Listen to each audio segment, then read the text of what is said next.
پیغمبر، اللہ کے بڑے پیارے رسول، لیکن اولو العزم ہونے کے باوجود جب کشتی بنائی تھی تو سگا بیٹا اس پہ سوار نہ ہو سکا۔ کنان سگا بیٹا ہے جناب نوح علیہ السلام کا۔ جب طوفان نوح آ گیا، جناب نوح نے کہا تھا او میرا بیٹا آجا میری کشتی میں سوار ہو جا، آج اس کشتی کے علاوہ نجات نہیں ہے۔ تو اس نے کیا کہا تھا کہ میں پہاڑ پہ چڑھ جاؤں گا۔ قرآن کی لفظ ہے، میں پہاڑ پہ چڑھ کے اپنی جان بچاؤں۔ نے کہا کہ وَاجْعَلْ لِي وَزِيرًا مِّنْ أَهْلِي هَارُونَ أَخِي، اور ادھر نبیوں کے نبی فرماتے ہیں رب ادخلنی مدخل صدق واخرجنی مخرج صدق واجعل لی من لدنک سلطانا نصیرا۔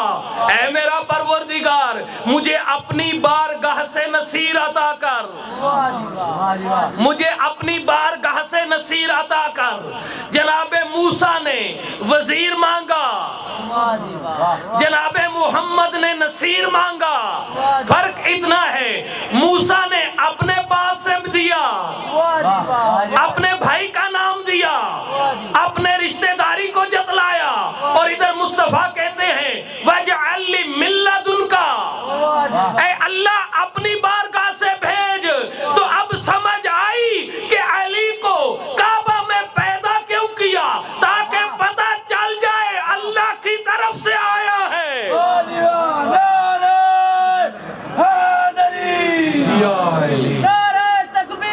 اللہ اکبر، نعرہ رسالت، یا رسول اللہ، نعرہ حیدری، یا علی وَاجْعَلْ لِي مِن لَدُنْكَ سُلْطَانًا نَصِيرًا۔ اے اللہ تو اپنی بارگاہ سے میرا نصیر بھیج۔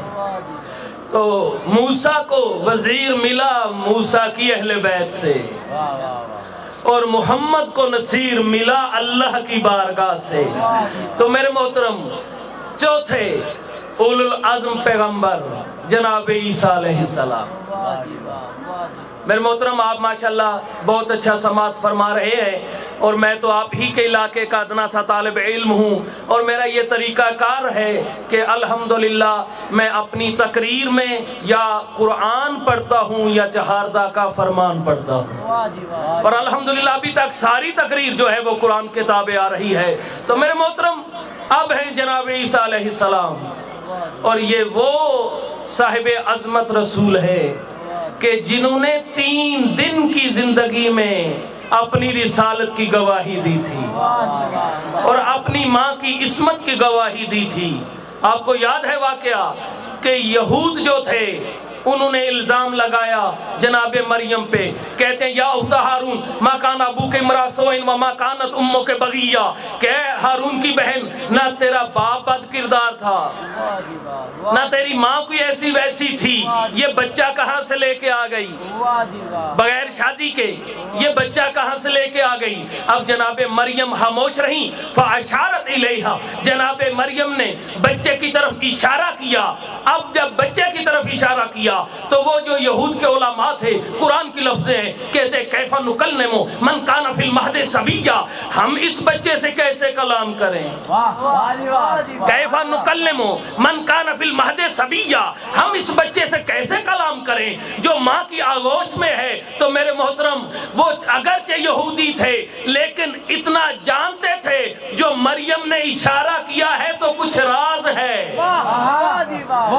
جو جناب مریم نے اشارہ کیا ہے تو کوئی راز ہے۔ متکلم مع الغیر کا صیغہ انہوں نے استعمال کیا، وہ کہتے کیف نکلم، ہم کیسے کلام کریں، یہ نہیں کہا بچہ کیسے کلام کرے گا، کہتے کیف نکلم، ہم کیسے کلام کریں، اس چھوٹے سے بچے سے ہم کیسے بات کریں۔ جب انہوں نے کہا ہم کیسے بات کریں، قرآن کہتے ہیں وہ بچہ بول پڑا، قال انی عبداللہ وآتانی الکتاب وجعلنی نبیا۔ 3 دن کا عیسیٰ بول کے کہتا ہے سنو میں اللہ کا بندہ ہوں، وآتانی الکتاب، اللہ نے مجھے کتاب عطا فرمائی ہے، وجعلنی نبیا، اور اللہ نے مجھے نبی بنا کے بھیجا ہے، اللہ نے مجھے نبی بنا کے بھیجا ہے۔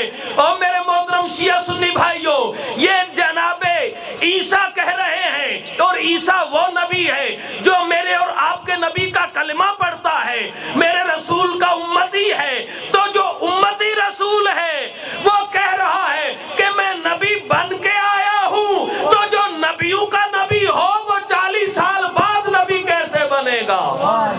نعرہ تکبیر، اللہ اکبر، نعرہ رسالت، یا رسول اللہ، نعرہ حیدری، یا اور محمد والے محمد بلند سلام، اللہ صلی علی محمد والے محمد۔ اب کچھ سمجھ آئی میرے محترم کہ اولو العزم پیغمبر کہاں اور سید الانبیاء کہاں؟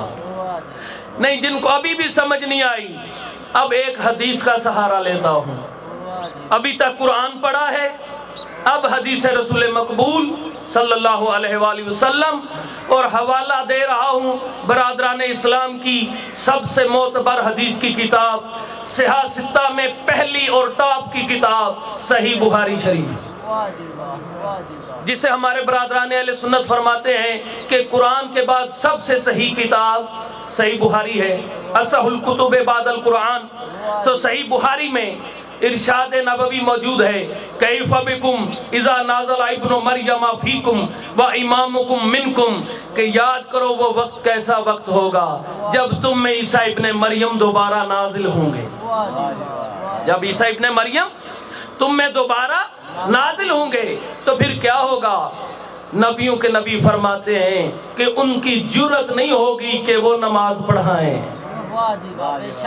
جناب عیسیٰ اولو العزم پیغمبر ہیں، صاحب کتاب ہیں، صاحب شریعت ہیں، معصوم ہیں، اس نبی کی جرت نہیں ہوگی کہ وہ نماز پڑھائیں۔ وَإِمَامُكُمْ مِنْكُمْ، تمہارا 12واں امام اسے نماز پڑھائے گا۔ امام مہدی علیہ السلام عیسیٰ کو نماز پڑھائیں گے۔ تو اب تھوڑا سا منظر ذرا نگاہوں میں لائیے کہ جب جناب محمد مہدی علیہ السلام نماز پڑھا رہے ہوں گے، جناب امام زمانہ آگے ہوں گے، جناب عیسیٰ پیچھے ہوں گے، تو جب میرے اور آپ کے بار میں امام سجدہ کریں گے، جہاں بار میں کے قدم ہوں گے وہاں عیسیٰ کا سر ہوگا، جہاں بار میں کے قدم ہوں گے وہاں عیسیٰ کا سر ہوگا، اور ہر آنے والے امام نے ہر جانے والے امام کے پیچھے نماز پڑھی ہے۔ تو میرے محترم 12ویں نے 11ویں کے پیچھے نماز پڑھی ہے، 11ویں نے 10ویں کے پیچھے نماز پڑھی ہے، 10ویں نے 9ویں کے پیچھے نماز پڑھی ہے، 9ویں نے 8ویں کے پیچھے نماز پڑھی ہے، 8ویں نے 7ویں کے پیچھے نماز پڑھی ہے، 7ویں نے 6ٹھے کے پیچھے نماز پڑھی ہے، 6ٹھے نے 5ویں کے پیچھے نماز پڑھی ہے، 5ویں نے 4تھے کے پیچھے نماز پڑھی ہے، 4تھے نے 3سرے کے پیچھے نماز پڑھی ہے، 3سرے نے 2سرے کے پیچھے نماز پڑھی ہے، 2سرے نے پہلے کے پیچھے نماز پڑھی ہے، اور پہلے نے محمد مصطفیٰ کے پیچھے نماز پڑھی ہے۔ اب پتہ چلا عیسیٰ کہاں ہے اور محمد مصطفیٰ کہاں ہے۔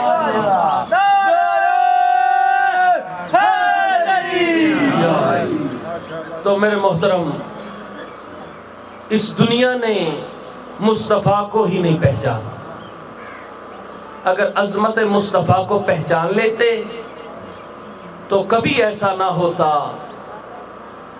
کہ مصطفیٰ کا نواسہ بے کفن رہتا اور مصطفیٰ کی نواسیاں چادریں مانگتی رہتی۔ جزاکم اللہ احسن الجزا۔ غم حسین میں رونے کے لیے آئے ہوئے ہو میرے شیعہ سنی بھائیوں، اور یہ ایام جو ہیں یہ 40 کے ایام ہیں، تو اسی مناسبت سے میں 1 یا 2 جملہ ہدیہ کر کے نماز کا وقفہ ہوگا تو آپ کی زحمتیں تمام کروں گا۔ میرے دوستو بزرگوارو،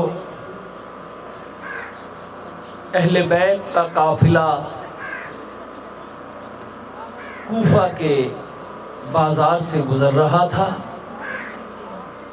کہ جناب سکینہ جو جناب زینب کی گود میں بیٹھی